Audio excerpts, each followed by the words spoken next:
Se você acha que o dinheiro é capaz de apagar uma mãe, então nunca viu o que a ambição é capaz de fazer dentro de uma família. O sussurro que atravessou o jardim luxuoso de Campos do Jordão naquela tarde perfeita não veio de um convidado qualquer. Veio de uma mulher que todos queriam enterrar em silêncio. O casamento de Renato Batista estava prestes a se tornar o evento mais comentado do ano.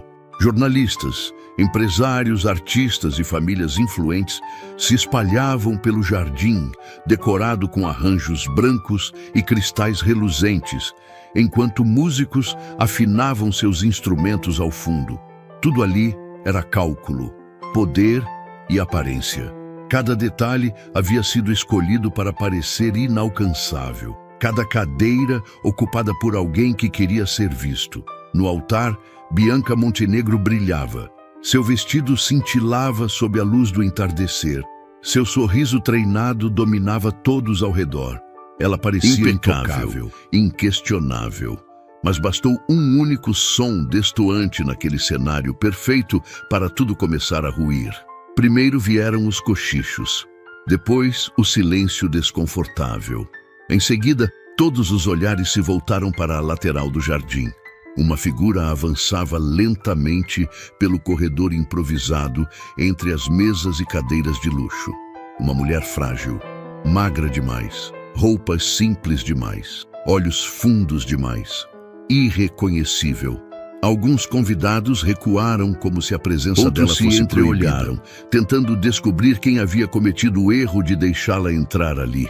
Os seguranças hesitaram. O coordenador do evento congelou. O músico parou de tocar.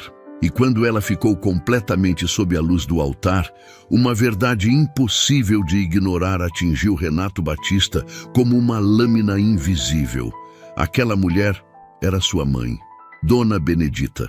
A mulher que o criou com mãos rachadas e coração inteiro. A mulher que dividia o pouco que tinha.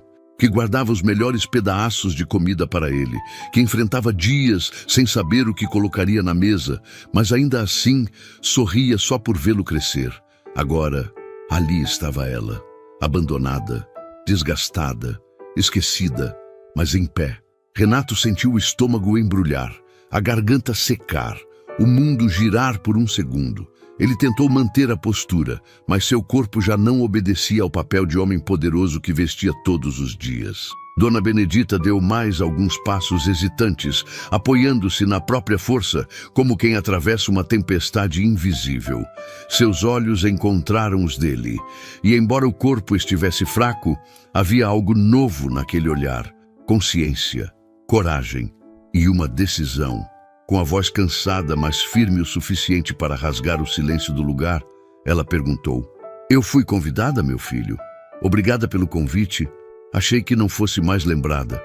O som daquela frase atravessou cada pessoa ali como um julgamento. O sorriso de Bianca Montenegro desabou. Seu rosto perdeu cor, seus olhos se arregalaram de forma incontrolável. Suas mãos apertaram o buquê até machucar os próprios dedos. Ao lado dela, Helena Montenegro, sempre elegante e distante, levantou-se discretamente, tomada por um pavor que tentava esconder em vão. Renato mal conseguia respirar. Não era apenas uma pergunta, era uma condenação. Era uma verdade engasgada por anos, que finalmente se libertava no dia mais importante da sua vida. Os murmúrios começaram a crescer. É a mãe dele? Mas o que aconteceu com ela? Por que está assim? Ela estava doente? Por que nunca a vimos? Mas Renato já não ouvia nada ao redor.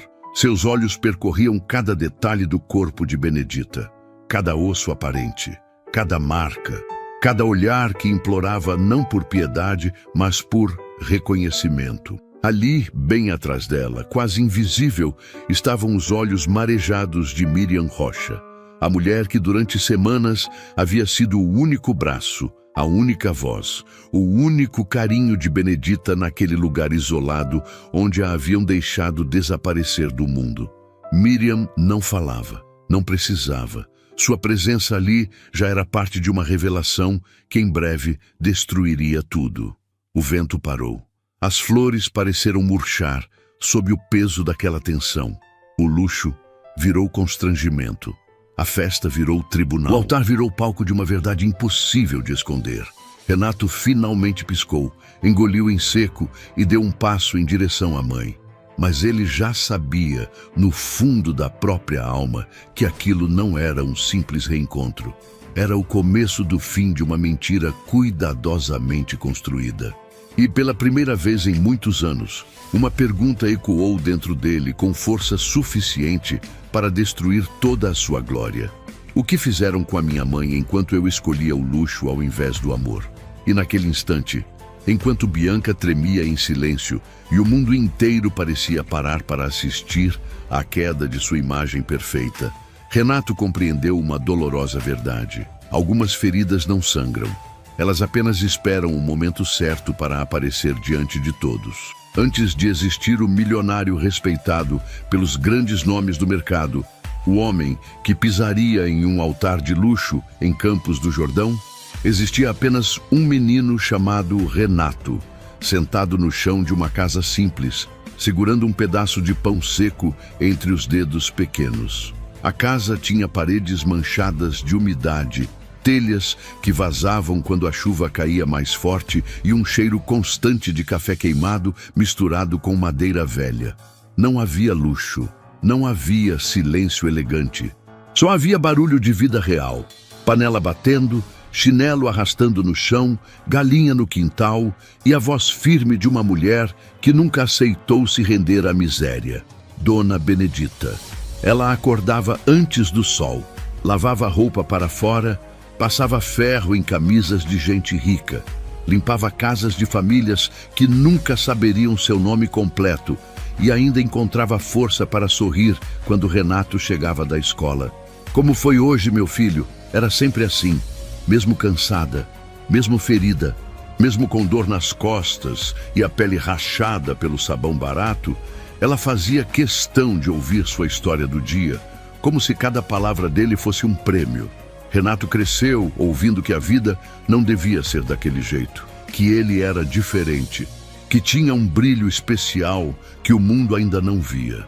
E essa ideia foi crescendo dentro dele como uma chama silenciosa, não de humildade, mas de ruptura. Na adolescência, começou a trabalhar como ajudante em pequenos serviços. Entregava encomendas, vendia produtos na rua, carregava caixas em armazéns. Cada centavo parecia uma promessa de fuga daquela realidade. Cada suor derramado era uma tentativa de apagar o endereço onde morava. Ele não queria aquela vida simples. Ele queria outra, maior, distante, importante. E Benedita, apesar do medo escondido dentro do peito, nunca arriscou esse sonho do filho. Pelo contrário, muitas vezes abriu mão do pouco que tinha para que ele comprasse um livro, uma roupa melhor, pagasse a inscrição em um curso ou simplesmente comesse algo mais digno. Ela acreditava nele mais do que em si mesma. Anos depois, Renato conseguiu uma bolsa em uma universidade privada em São Paulo. A primeira vez que colocou os pés nos corredores daquela instituição foi como atravessar um portal invisível. Pessoas bem vestidas, celulares caros, perfumes fortes, sobrenomes imponentes. Ali nasceu o primeiro desconforto real. Ali ele entendeu pela primeira vez que sua origem era vista como algo menor. No começo, falava da mãe com orgulho. Minha mãe sempre deu um jeito. Ela é forte, é uma guerreira. Mas com o passar dos semestres, algo mudou. Quando perguntavam sobre sua família, ele resumia. Minha mãe mora no interior. Quando perguntavam o que ela fazia, ele respondia. Coisas simples. A palavra simples começou a pesar, começou a diminuir, começou a separar. Durante uma festa entre colegas, ouviu risos quando comentou que havia crescido comendo arroz e feijão quase todos os dias. Tipo comida de gente pobre mesmo, né? Disse um deles rindo. Ele riu também, mas por dentro, um pedaço dele se quebrou. O primeiro contrato importante veio anos depois, com sua primeira pequena empresa.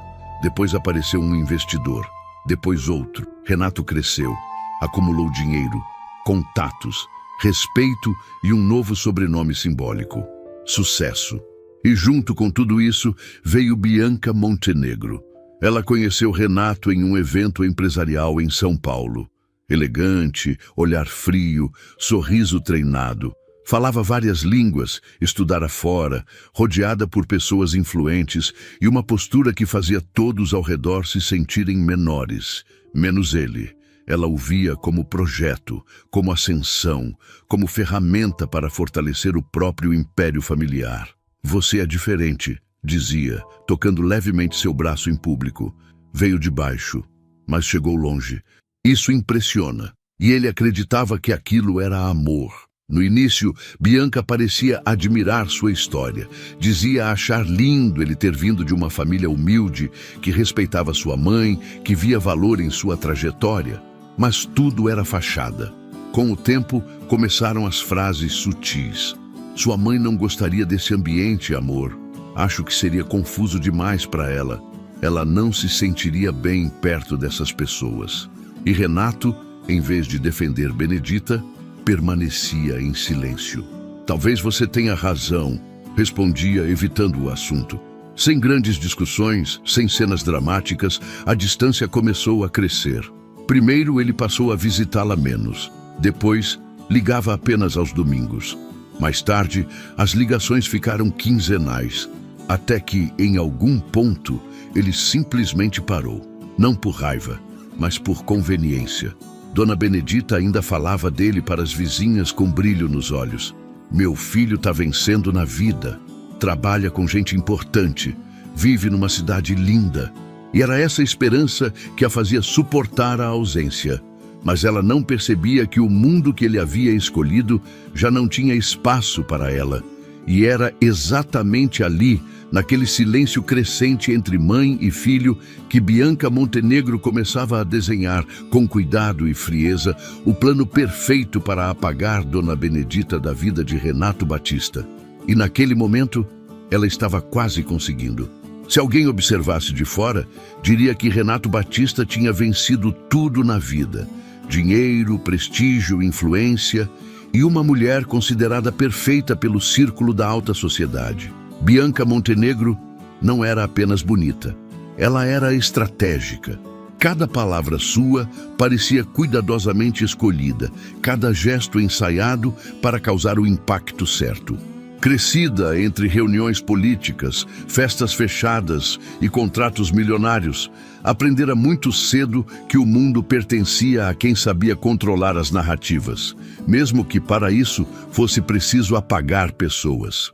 Quando iniciou o relacionamento com Renato, Bianca foi impecável, elogiava suas conquistas, enaltecia sua inteligência, falava sobre o futuro dos dois como um império a ser construído. Repetia que ele era diferente de todos os outros homens que conhecera. Alimentava nele o ego e o sentimento de exceção. Mas havia algo que, aos poucos, começou a incomodá-la. Dona Benedita. No início, Bianca sorria para a sogra em encontros rápidos, sempre com abraços calculados e elogios socialmente adequados. Sua mãe é muito simpática, amor, dizia logo após saírem. É simples, mas educada. Aquele mas não passava despercebido. Quando Benedita aparecia, Bianca mudava a postura. Evitava conversas longas, corrigia discretamente a forma como ela segurava o talher, o jeito de falar, até a maneira de se vestir. O que parecia cuidado era, na verdade, desprezo refinado. Uma tarde, durante um almoço na casa de Renato, a tensão se tornou mais clara. Dona Benedita elogiou o prato servido, um risoto caro que ela nunca havia provado antes. Nossa, isso aqui é uma belezura. É a primeira vez que eu como um trem desse. Alguns riram de forma contida. Outros trocaram olhares constrangidos. Renato abaixou os olhos. Bianca então se aproximou dele e sussurrou. Você percebe como ela não combina com esse ambiente, não percebe? Aquela frase se alojou em sua mente como uma farpa. A semente estava plantada. Com o passar dos meses, Bianca passou a reforçar de maneira sutil a ideia de que Benedita não se encaixava naquele novo mundo. Amor, sua mãe se sente deslocada, não vê?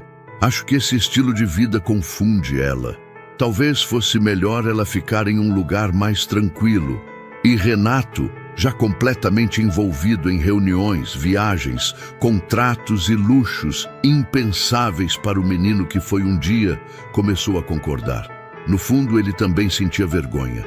Vergonha do jeito simples da mãe, da fala direta, das histórias de fome, de luta, de sacrifícios que ela contava para quem quisesse ouvir. Aos poucos, ele passou a evitar sua presença em ocasiões mais importantes. Mãe, hoje é só uma reunião rápida. Mãe, é coisa de empresário. Depois eu te levo para jantar, prometo. E as promessas passaram a se perder no tempo. Bianca observava cada passo em silêncio, calculando. Quando percebeu que Renato já se sentia mais confortável longe da mãe, decidiu avançar. Uma noite, após encontrar amigas em um brunch luxuoso, ela comentou com naturalidade. Eu andei pesquisando lugares tranquilos para idosos, sítios terapêuticos, clínicas de descanso, ambientes calmos. Acho que faria bem para sua mãe. Ela anda tão confusa. Renato franziu a testa. Confusa? Amor. Ela repete histórias, às vezes se perde nas palavras. Eu fiquei preocupada. Talvez ela nem esteja percebendo. A dúvida entrou, e quando entra, cria raízes. Nos dias seguintes, Bianca passou a destacar qualquer pequeno esquecimento de Benedita. Viu? Ela contou isso 2 vezes. Ela confundiu o dia da semana. Chamou você pelo nome do seu tio. E Renato, distante e ausente, começou a acreditar naquela versão. No fundo, era mais fácil confiar em Bianca do que encarar a própria culpa. Um médico conhecido da família Montenegro foi então sugerido. Um lugar afastado, em Pindamonhangaba, na zona rural. Especializado em repouso, avaliação e acompanhamento. Nada de hospital, nada que pudesse assustar. Apenas alguns dias de descanso, para observação. Vai ser melhor para ela, Renato, Bianca disse, segurando sua mão. E para nós também. O casamento está chegando. Você precisa estar tranquilo. Ele concordou, sem perceber que estava assinando o primeiro capítulo do desaparecimento da própria mãe. Dias depois, Benedita, confusa mas confiando no filho, foi levada para descansar um pouco. Enquanto o carro se afastava pela estrada de terra, Bianca observava com o rosto neutro. Dentro dela havia apenas uma certeza. Se Dona Benedita sumisse agora, nunca mais pisaria naquele mundo. Mas ela ainda não contava com algo que jamais aprendera a controlar. A consciência de uma mulher simples, atenta, silenciosa, Miriam Rocha. A estrada que levava até a clínica em Pindamonhangaba era estreita, cercada por árvores altas e por um silêncio quase sufocante. Não havia placas chamativas nem qualquer indicação clara do que existia ali. Apenas um portão de ferro um pouco enferrujado e uma pequena placa discreta que dizia Centro de Repouso Santa Esperança. Nada naquela paisagem parecia ameaçador à primeira vista. Pelo contrário, transmitia uma sensação quase enganosa de tranquilidade. Mas nem todo silêncio significa paz. Às vezes, o silêncio é apenas abandono disfarçado sob aparência de cuidado. Foi para lá que levaram Dona Benedita. Ela não reclamou, pelo menos não em voz alta. Segurava sua bolsa simples contra o peito enquanto atravessava corredores claros demais, que cheiravam a desinfetante barato misturado com poeira antiga. Seus olhos observavam tudo com a curiosidade tímida de quem não entendia completamente o que estava acontecendo, mas confiava demais no próprio filho para questionar qualquer decisão. É só por uns dias, mãe, disse Renato, tentando demonstrar tranquilidade. Você vai descansar, se alimentar melhor, vai ter acompanhamento médico.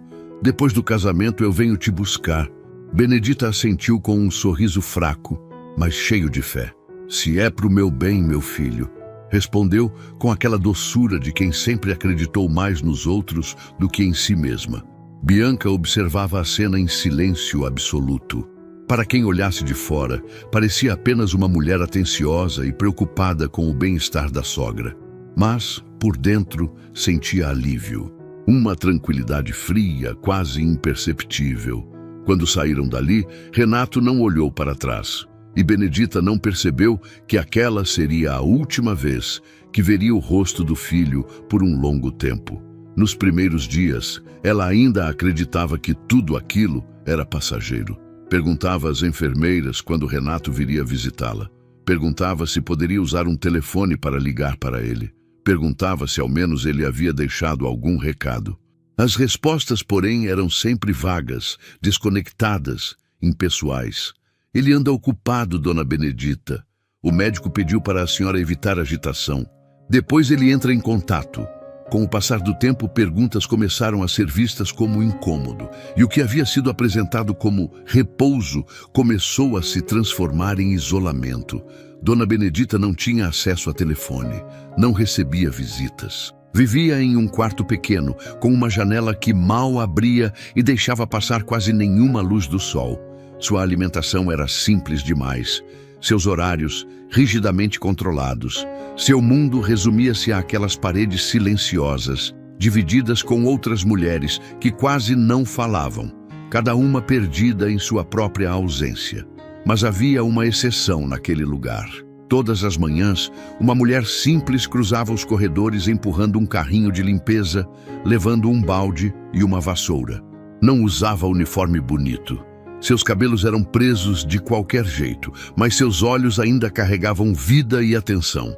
Era Miriam Rocha. Ela limpava cada canto daquele lugar, observando o ambiente em silêncio. Já trabalhava ali havia meses, mas diferente de outras funcionárias, não havia se acostumado com a indiferença que consumia os corredores. Foi ao entrar no quarto de Benedita pela primeira vez que algo lhe chamou a atenção. A senhora estava sentada na cama, com as mãos cruzadas sobre o colo, olhando para a janela. "Bom dia, dona", disse Miriam, em tom suave. "Bom dia, minha filha. Você é nova por aqui?", perguntou Benedita com um leve sorriso. Miriam respondeu quase rindo. "Não, já tem um tempinho. Só não tinha vindo nesse quarto ainda." Havia algo naquela mulher que despertava confiança. Algo familiar. Algo que fazia Benedita se sentir menos invisível. Com o passar dos dias, pequenas conversas Benedita falava sobre a infância, sobre o filho, sobre a vida simples que levava antes de aquele mundo rico engoli-lo por completo. E o que começou a incomodar Miriam foi perceber que não havia sinal real de confusão mental nas palavras daquela mulher. Benedita lembrava datas, nomes, acontecimentos, reconhecia pessoas, sabia exatamente onde estava e por que estava ali. Fazia perguntas lógicas, coerentes, tinha consciência plena de si. Certa tarde, enquanto Miriam trocava a roupa da cama, Benedita ergueu os olhos e perguntou, quase em sussurro: "Minha filha, me diga a verdade, eu tô ficando doida?" Miriam sentiu o peito apertar. "Não, dona, de jeito nenhum." "Então, por que eu tô aqui?" Essa pergunta ficou ecoando na mente de Miriam durante dias. A partir daquele momento, ela passou a observar tudo com mais atenção. Notou que Benedita era uma das poucas ali sem diagnóstico claro. Sua ficha não apresentava nenhuma doença específica, nenhuma avaliação detalhada. Apenas anotações vagas sobre confusão e necessidade de repouso. Sempre que Miriam perguntava algo mais direto, a resposta era curta: ordem da família.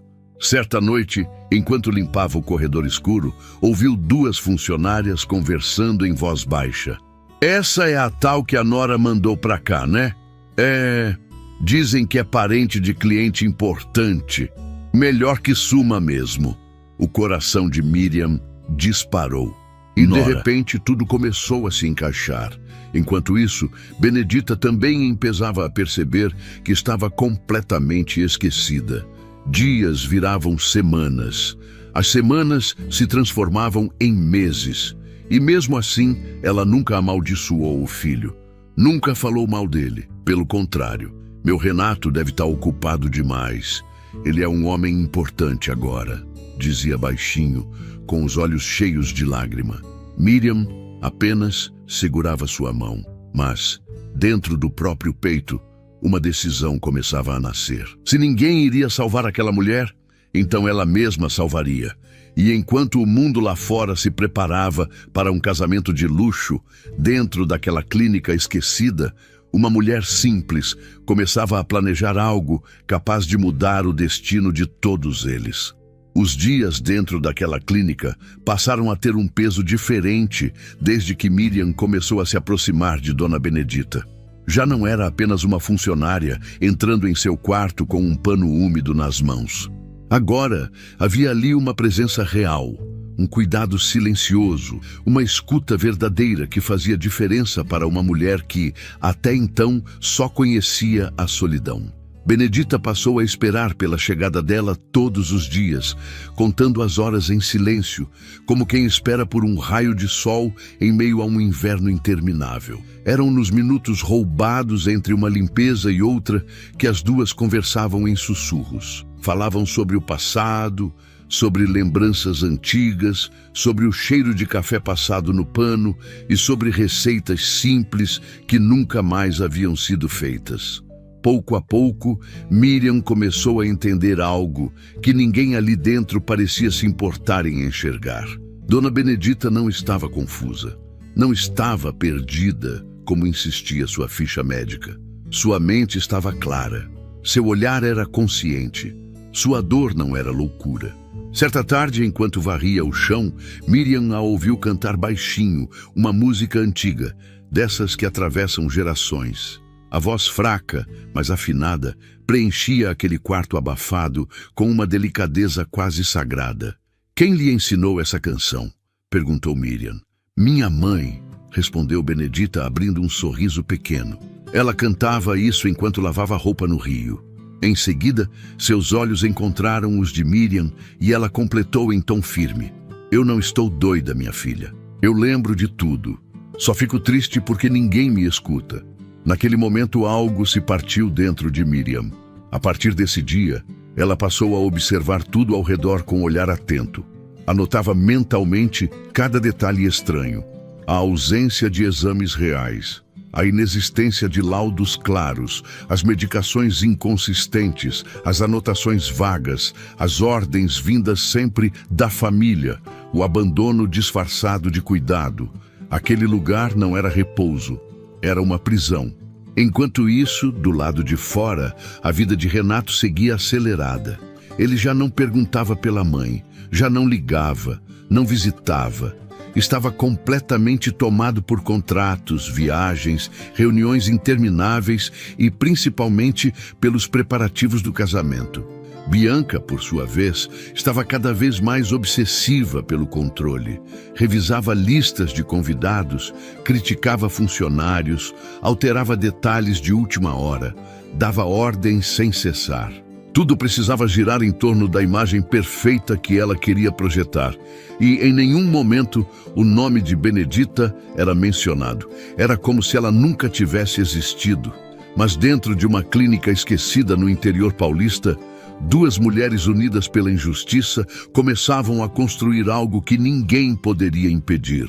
Certa manhã, Miriam entrou no quarto e encontrou Benedita sentada à beira da cama, olhando para as mãos trêmulas. "Eu sinto que meu filho vai se casar", disse ela do nada. "Eu sinto aqui no peito." Miriam congelou por um instante. "A senhora sonhou com isso?" "Não, eu sinto. Do mesmo jeito que senti quando ele passou no vestibular. Do mesmo jeito que senti quando ele conseguiu o primeiro emprego grande. Mãe sente essas coisas." Ela respirou fundo, os olhos marejados. "Mas ele não vai me convidar, né?" Miriam não respondeu. Apenas abaixou a cabeça. O silêncio entre as duas falou tudo. Então, quase num sussurro, Miriam perguntou: "A senhora quer ir?" Benedita levantou o rosto lentamente. "Eu quero, sim, mas não para atrapalhar, só para ver ele, nem que seja de longe. Depois eu vou embora." Aquela frase carregava uma dor que nenhuma palavra conseguiria explicar. Era amor puro, mesmo depois do abandono. E ali, naquele momento, Miriam tomou a decisão definitiva. Naquela noite, ela ficou até mais tarde no trabalho. Aproveitando um descuido da administração, conseguiu acesso ao computador antigo da sala dos funcionários. Pesquisou o nome de Renato Batista. Depois, Bianca Montenegro, local do casamento, Campos do Jordão. Cada detalhe, cada clique aumentava sua certeza. Aquilo precisava terminar na frente de todos. Ela sabia do risco, poderia perder o emprego, ser acusada, presa, humilhada. Mas nada parecia pior do que deixar Dona Benedita morrer invisível naquele lugar. Na manhã seguinte, aproximou-se da idosa e cochichou. Dona Benedita, eu vou ajudar a senhora a ir nesse casamento. Os olhos cansados da mulher brilharam pela primeira vez em muito tempo. Mas minha filha, isso é perigoso. Mais perigoso é deixar a senhora aqui esquecida. Foi ali, naquele quarto abafado de paredes descascadas, que as duas selaram um acordo silencioso. Agora eu quero falar diretamente com você, que está ouvindo essa história. Me diga com sinceridade, se fosse a sua mãe, o seu pai, a sua avó, sendo deixado em um lugar desses, tratado como um fardo, o que você faria? Você confiaria no "depois eu resolvo"? Ou tomaria uma atitude? Me conta também, de onde você está assistindo essa história agora? E se isso tudo já mexeu com você, deixa seu like, se inscreve no canal e compartilha com alguém que valoriza a família. Isso ajuda muito esse tipo de história a continuar sendo contada.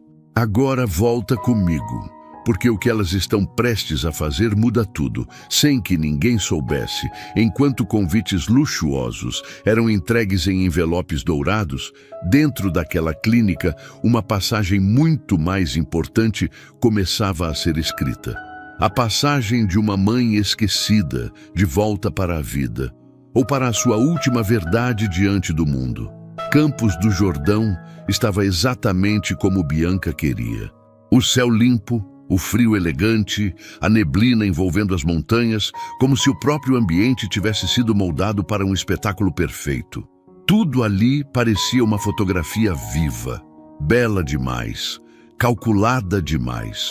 A propriedade alugada para a cerimônia lembrava um cenário de cinema. Um casarão imponente no alto de uma colina, cercado por pinheiros altos e densos, com uma vista ampla para o vale lá embaixo. A cidade seguia sua rotina, distante, alheia ao que prestes explodiria naquele pedaço isolado de luxo. Floristas iam e vinham, decoradores ajustavam cada detalhe. A equipe de cerimonial revisava listas pela 10ª vez, mas nada ali era aleatório. Tudo passava pelo olhar frio e controlador de Bianca Montenegro. Ela circulava pelos corredores como uma general em campo de batalha, analisando cada mínimo elemento. Essas flores não. Troquem. Esse caminho está largo demais. Quero mais estreito. Essas toalhas destoam, substituam. Quero menos funcionários aqui fora, só os essenciais. Nada escapava de sua vigilância, nem o tom das vozes, nem os olhares, nem o tempo que cada pessoa permanecia próxima. De longe, alguém poderia chamar aquilo de perfeccionismo.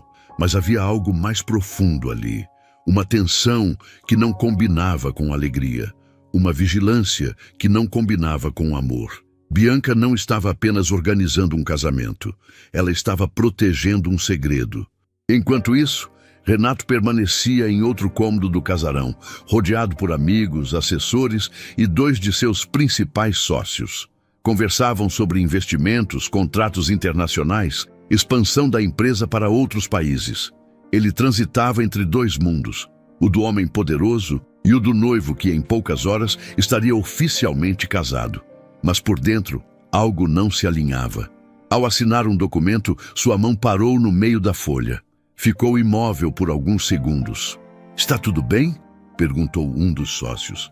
"Está sim, deve ser cansaço", disse ele forçando um sorriso. Mas a verdade era outra. Havia uma memória insistente em sua mente. Um sonho. Naquela noite, Benedita estava diante de um balcão simples, segurando um pedaço de bolo e dizendo: "Eu nem sabia que você ia casar, meu filho." A imagem permanecia viva, martelando dentro do peito dele como um aviso. Renato fechou a pasta de documentos. "Vou tomar um ar." Ele saiu da sala, atravessou o salão, passou pelos arranjos e pelas mesas já organizadas, até chegar a um pequeno banco de madeira em frente à estrada que ligava ao casarão. Ali permaneceu em silêncio, olhando fixamente para a curva distante do caminho, como se esperasse algo surgir dali, como se esperasse alguém. Enquanto isso, quilômetros adiante, em uma estrada estreita e esburacada, uma Kombi branca e antiga saía lentamente do estacionamento de uma clínica isolada. No banco de trás, com as mãos repousando sobre o colo, estava Dona Benedita. Seus cabelos, antes sempre presos, estavam agora soltos e desalinhados pelo vento. Suas roupas, simples e largas demais, denunciavam o abandono. Mas o que mais chamava a atenção em seu rosto era o olhar. Não havia mais ingenuidade nele. Havia tristeza, sim, mas também havia decisão. Ao volante, com as mãos trêmulas e o coração disparado, estava Miriam. Ela sabia que não havia mais retorno. Se fossem paradas, tudo estaria acabado. "A senhora está bem?" perguntou sem tirar os olhos da estrada. "Estou, minha filha. Se eu morrer hoje, pelo menos vou ver meu filho mais uma vez." As palavras ficaram suspensas dentro do veículo, mas nenhuma delas chorou. Já tinham chorado demais. A estrada serpenteava pelas montanhas. A cada curva, Benedita parecia mais presente. Seu peito respirava fundo. Sua mente permanecia firme. Ela nunca imaginou que pisaria de novo naquele mundo. Um mundo que ajudou a construir e que depois a expulsou. De volta ao casarão, Bianca terminava de se arrumar diante de um espelho imenso, rodeada por assistentes e maquiadores. O vestido branco se moldava perfeitamente ao seu corpo. Cada detalhe era milimetricamente calculado. Ela observava seu reflexo com frieza. Nenhuma falha, nenhuma rachadura, nenhuma imperfeição. Mas quando ficou sozinha, por poucos segundos, algo rompeu aquela imagem ideal. Ela fechou os olhos. Uma visão breve tomou sua mente. Benedita atravessando a porta, encarando-a com firmeza. Bianca abriu os olhos de repente. "É só nervosismo", sussurrou. Nesse instante, seu celular vibrou. Número desconhecido. Ela atendeu. "Alô?" Silêncio. Apenas respiração do outro lado. "Quem é?" insistiu, já irritada. A ligação caiu. Seu corpo gelou. Um frio percorreu sua espinha. Pela primeira vez desde que começara tudo, ela sentiu medo. Não de perder Renato, nem de não se casar, mas do passado que tentou enterrar. Minutos depois, um segurança entrou apressado. "Dona Bianca, o que foi agora?" Ela rosnou. "Tem um carro subindo a estrada. Uma Kombi velha. Não está na lista." O mundo pareceu parar. "Pare na entrada", ela ordenou. "Sim, senhora." Mas antes que saísse, ela completou. "Espera, me diga mais." Há uma mulher dirigindo e atrás tem uma senhora idosa. Seu rosto empalideceu, mas ela se recompôs rapidamente. "Deixe subir", falou fria. "Mas ninguém se aproxima sem minha ordem." Quando a porta se fechou, um sorriso estranho surgiu em seu rosto. Se ela veio, vai assistir à própria queda. Lá fora, Renato ouviu o som do motor subindo a estrada. Levantou a cabeça abruptamente. Seus olhos buscaram a curva. E então ele viu uma Kombi branca, antiga, coberta de poeira, aproximando-se lentamente do portal. Seu coração disparou. A Kombi parou. A porta se abriu. Primeiro desceu Miriam. Depois, a figura que devastou seu mundo em um só instante. Cabelos soltos, corpo frágil, rosto magro, mas o mesmo olhar. "Mãe?" Sua voz saiu em um sussurro quebrado. Dona Benedita ergueu o rosto e sorriu, cansada, mas sincera. "Eu fui convidada, meu filho. Ou só esqueceram de me avisar?" E ali, diante de todos, Renato finalmente começou a enxergar a verdade que lhe fora escondida. E ninguém mais poderia impedir o que estava prestes a acontecer. O jardim inteiro congelou. O vento suave que soprava entre as flores parou de ser notado. Ninguém mais respirava direito, e por alguns segundos pareceu que até os pássaros haviam emudecido. Aquela não era uma entrada qualquer, não era uma convidada atrasada. Não era uma confusão comum.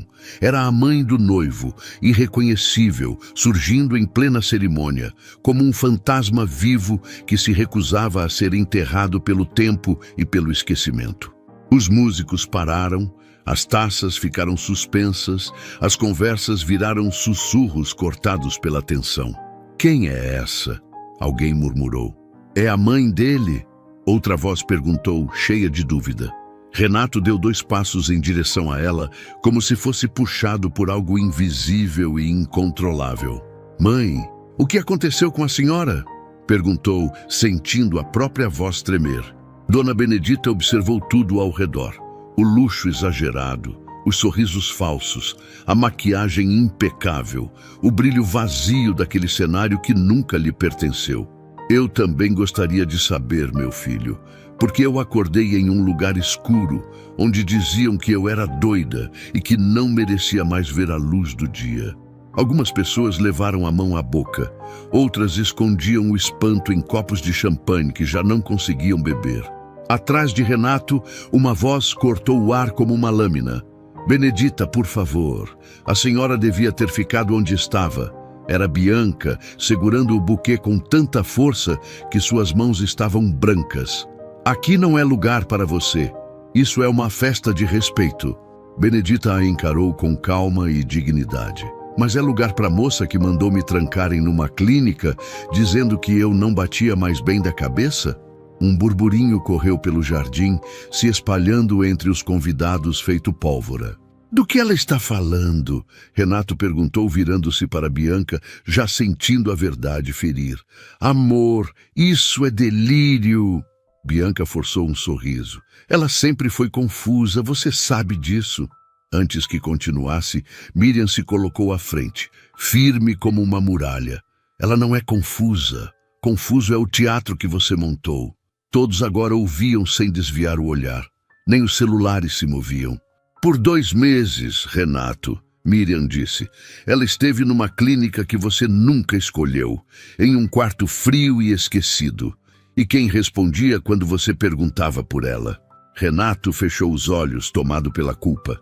A Bianca, as mensagens ignoradas, as ligações falsas em nome de médicos, o isolamento forçado. Tudo agora fazia sentido como peças de um quebra-cabeça cruel. Renato olhou para Bianca. Já não havia amor, só choque, nojo e uma dor que rasgava o peito. Você disse que era para o bem dela. Eu fiz isso por você, pela sua imagem." Bianca explodiu, perdendo o controle. Um homem do seu nível não podia aparecer com uma velha desarrumada ao lado. O silêncio caiu como um peso sobre todos. Ela havia se traído diante de cada testemunha. Renato voltou-se lentamente para a mãe. O vestido simples, os pés cansados, as mãos tremendo, as marcas de quem sofreu em silêncio. Então, ele se ajoelhou diante dela, ali, no meio do jardim, bem no dia em que deveria se casar. "Me perdoa, eu deixei apagar em você da minha vida."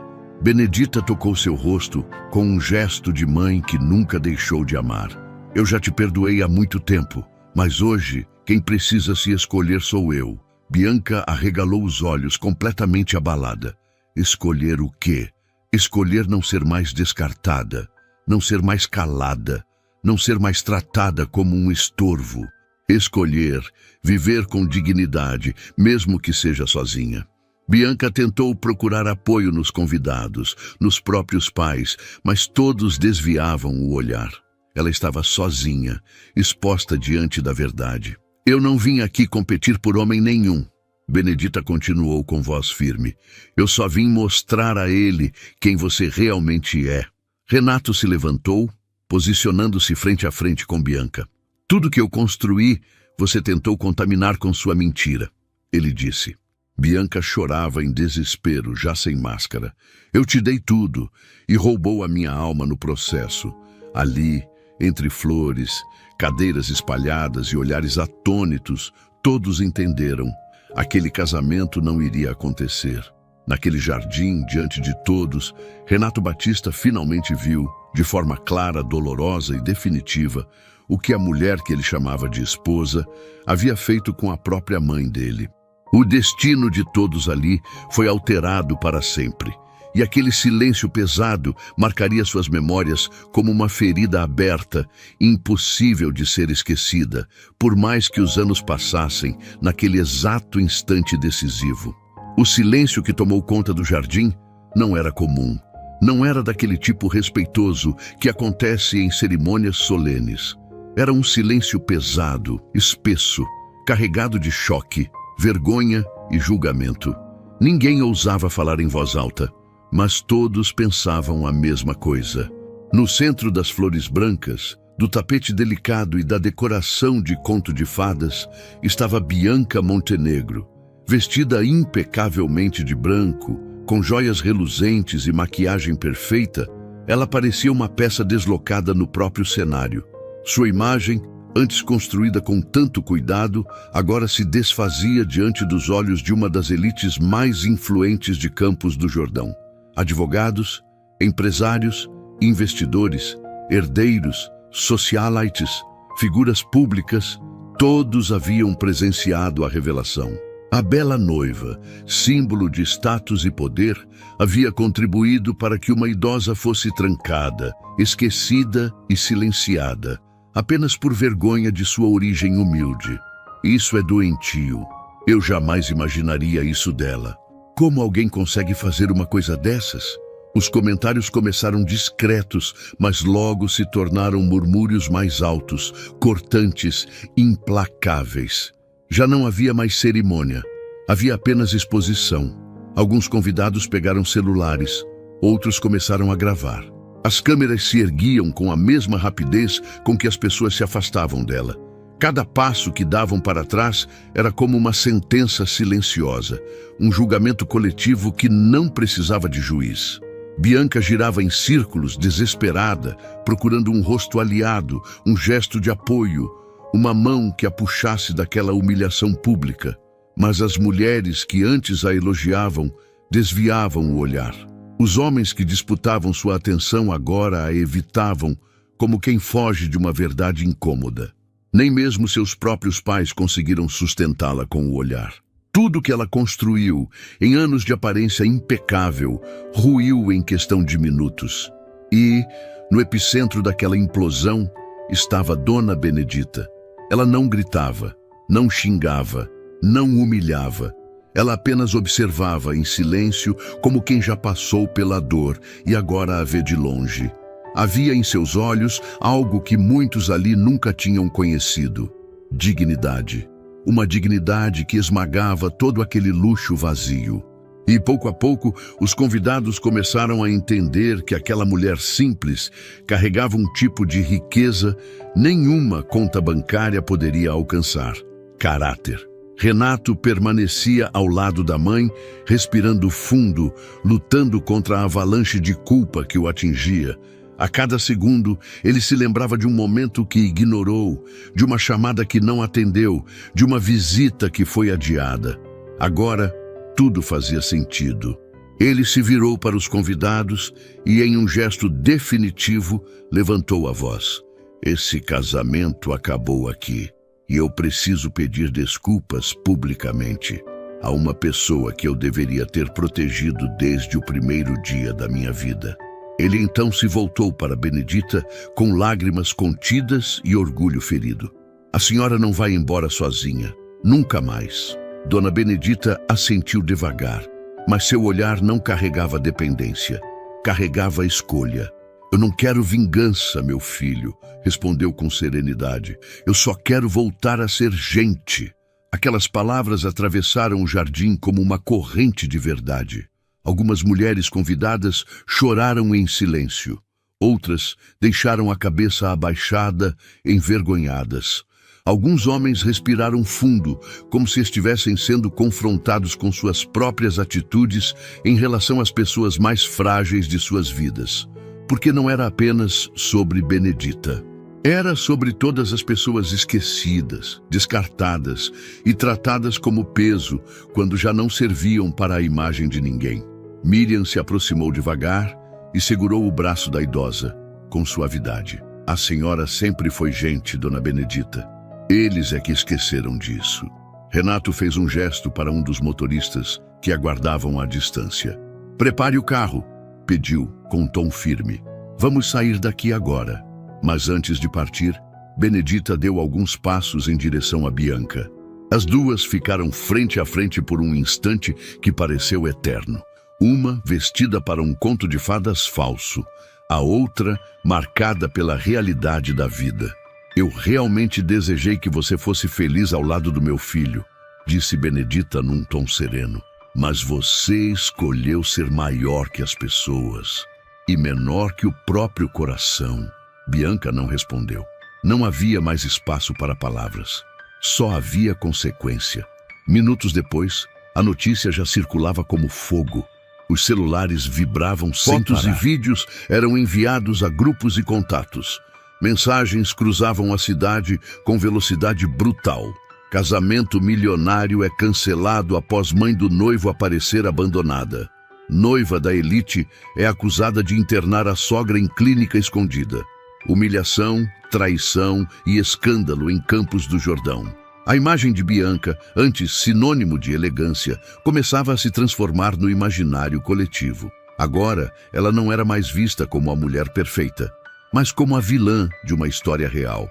Enquanto isso, o carro de Renato descia a estrada sinuosa da serra. Dentro dele, Dona Benedita sentia o vento frio tocar seu rosto pela janela entreaberta. O mesmo vento de sempre, mas agora diferente, mais leve. Renato a observava pelo retrovisor com olhos cheios de um novo entendimento. Ele finalmente via sua mãe, não mais como um peso, não como um constrangimento, não como algo a ser escondido, mas como uma mulher que resistiu, que esperou, que sobreviveu e que finalmente escolhia a si mesma. O carro parou em silêncio diante de uma pequena casa simples, em um bairro tranquilo de Campos do Jordão. Não havia portões altos, nem vigilância armada, nem fachada imponente. Não existiam lustres de cristal, mármore importado ou jardins planejados por designers famosos. Mas ali, pela primeira vez em muito tempo, Dona Benedita sentiu algo que nenhuma mansão, nenhum dinheiro e nenhum título poderiam comprar: paz. Renato desceu primeiro, caminhou ao redor do carro e abriu a porta para a mãe. Estendeu a mão com carinho, como se aquele gesto fosse sagrado, tão pequeno e ao mesmo tempo tão carregado de significado. "É aqui por enquanto, mãe", ele disse em voz baixa. "Até eu acertar tudo." Ela segurou em sua mão e desceu devagar, sentindo o chão de pedra sob seus pés. O vento frio tocou seu rosto, mas não doía. Parecia suave. A casa era simples, pequena, mas Benedita a observou com olhos molhados, como quem reconhece algo que nunca perdeu por completo. "Tá bom, meu filho", respondeu com um sorriso cansado. "Só de não estar mais trancada já é um grande recomeço." Ela passou os dedos pelo encosto gasto da mesa de madeira. Sentiu as marcas deixadas pelo tempo, pelas mãos de outras pessoas simples, por histórias que jamais seriam contadas em revistas de luxo. Mas ali, naquele toque, havia uma verdade que ela reconhecia. "Quando eu era moça, eu limpava a casa de gente rica", disse ela baixinho, "e sonhava que você nunca precisaria abaixar a cabeça para ninguém. Mas hoje eu entendo. O pior não é morar simples, meu filho. O pior é esquecer quem a gente é." As palavras atravessaram Renato como uma dor silenciosa. Ele sempre acreditou que vencer era subir. Subir de bairro, subir de classe, subir de sobrenome. Mas agora começava a perceber que tinha subido tanto que perdeu o chão e, junto com ele, quase perdeu a própria mãe. Ele se sentou à mesa e cobriu o rosto com as mãos. "Eu te abandonei, mãe", sussurrou em meio às lágrimas. "Eu deixei que te tratassem como nada. Eu fechei os olhos quando devia ter te protegido." Dona Benedita pousou a mão em suas costas com o mesmo gesto que fazia quando ele era menino. "Você se perdeu, meu filho, mas hoje você me enxergou de novo. Isso já vale mais do que qualquer riqueza que exista nesse mundo." Naquele momento, Renato deixou de ser apenas um milionário arrependido. Ele voltou a ser filho. Nos dias que se seguiram, a verdade se espalhou como fogo. A clínica clandestina entrou sob investigação, denúncias surgiram, documentos vieram à tona e outros casos, escondidos por anos, também começaram a aparecer. Pessoas silenciadas finalmente encontraram voz. Bianca Montenegro, que antes era vista como símbolo de elegância e poder, tornou-se sinônimo de crueldade mascarada de sofisticação. Sua família tentou abafar, negociar, silenciar. Mas a verdade, quando volta à luz, não aceita mais o escuro. Renato desfez alianças que antes chamava de estratégicas. Cancelou contratos, recusou convites, se afastou de festas e entrevistas. Pela primeira vez em sua vida, interrompeu a corrida infinita por validação, para simplesmente estar ali, no quintal pequeno, perto daquela mesa simples, ao lado daquela mulher de mãos enrugadas e olhar cansado, mas firme. Algumas pessoas passaram a visitar Dona Benedita, algumas por remorso, outras por aprendizado, outras apenas por respeito. E ela recebia todas do mesmo jeito, sem rancor, sem vaidade, sem desejo de vingança. Ela não precisava mais provar nada. Certa tarde, na varanda da pequena casa, enquanto o céu ganhava tons dourados, Benedita tomava seu café em silêncio. Renato sentou-se ao seu lado. "Mãe, a mansão continua sendo sua por direito", ele disse. "Eu faço questão que a senhora volte para lá." Ela o olhou com carinho, mas também com firmeza. "Aquela casa nunca foi minha casa, meu filho. Tinha luxo, mas não tinha amor, não tinha verdade. E agora, quem escolhe sou eu." Renato engoliu seco. "Então, onde a senhora quer viver?" Ela tocou a mesa. A xícara. O pano simples dobrado com cuidado. "Onde meu nome não é vergonha. Onde minha história não é escondida. Onde eu sou vista e respeitada." Depois de um leve silêncio, completou com serenidade. "Passei a vida toda me adaptando ao mundo dos outros. Agora chegou a minha vez de me escolher. E talvez seja por isso que essa história doe tanto. Porque às vezes a vida não destrói com gritos. Ela apaga em silêncio, apaga na indiferença, apaga na vergonha, apaga quando a gente se importa mais com a aparência do que com o amor. O mais assustador não é o que fizeram com Dona Benedita. É perceber quantas pessoas nós mesmos estamos deixando pelo caminho, enquanto corremos atrás de coisas que nunca vão nos amar de volta. O dinheiro pode encher cofres, mas não preenche vazios. E quem abandona as próprias raízes corre o risco de não reconhecer mais a si mesmo. Agora eu quero te fazer uma pergunta bem direta. Você tem dado valor a quem esteve com você quando você não tinha nada? Se essa história tocou em alguma memória, ferida ou aprendizado que existe dentro de você, não deixa isso morrer aqui. Curta esse vídeo, se inscreva no canal e compartilhe com alguém que você ama, antes que o tempo, o orgulho ou o silêncio apaguem o que realmente importa. Obrigada por ter ficado comigo até o final. E eu te espero de coração nas próximas histórias.